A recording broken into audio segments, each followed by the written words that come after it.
leg in the front seat of his white Toyota Camry. No, I insisted. I pushed away his hand and we resumed talking as usual. We'd only been dating for about 3 weeks, and he told me about all these things he did with his ex-girlfriend, how they went out to nice restaurants, and he even took her to see Taylor Swift. But we never went anywhere, and all I got was an occasional McDonald's on his way home from work, and just sitting in his car and talking. He moved to kiss me again, and we started making out. Things were kind of getting heated until he reached for my pants again, and I pushed him away. And he kept trying and trying, but I continued to push him back. Please let me touch you, he asked, unbuttoning my jeans. No, I said, pushing him away. Come on, it's not like you haven't done this before. He was right, I had. But I wasn't comfortable doing it with somebody I'd only known for a month who smelled like McDonald's and stale pizza. Sometimes even kissing him was unpleasant. Actually, most of the time kissing him was unpleasant. We began making out again, and he started putting his hand down my pants, but this time he wasn't letting me push him away. I could feel his hand forcing his way into my body, and I tried to push him away and say no, but instead he pleaded and pleaded to let him stay, even though it hurt. Feeling helpless, I just let it be for a more advantageous time to push him back.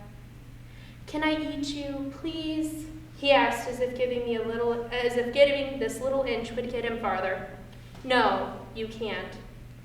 I attempted to push his hand away again, but to no avail. He started getting more forceful, and he asked me more and more, but I kept saying no. He motioned closer and closer to me until he was on top of me in the passenger seat of his car. Please, it'll make you feel good, I know it. I was cornered and couldn't get out from under him. He held me down with one hand as he moved my pants down with the other. And I kept telling him no, but he didn't want to listen to my objections. I should have never told him I wasn't a virgin. That's the only thing that ran through my mind. My one mistake, I shouldn't have told him anything about my previous lover. A tear streamed down my face as he was about to start raping me when the phone rang. I told him to stop because I needed to answer the phone. It was my mom, and she said it was time to come home. I had never been so relieved to hear from my mom. I quickly pushed him over, pulled up my pants, and ran out of the car. I swiftly walked to my house, and I ran into my room and cried for hours until I fell asleep. I broke up with him the next day and said I didn't want to see him again. I was just 16, and I didn't report him. In fact, I didn't tell anyone. In fact, all the people in the room today are the only people that know.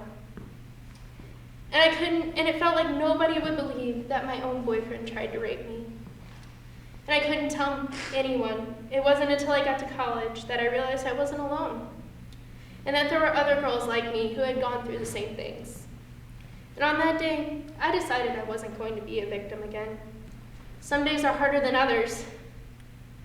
I still have flashbacks and breakdowns, and sometimes even being intimate with my boyfriend is hard. But it seems like every year, every day, I'm less afraid of white Toyota Camrys. And out of all of this, I've learned 2 things, that finally talking about it now hopefully not only helps me, but helps someone else who's gone through the same things, and that I will never feel helpless again.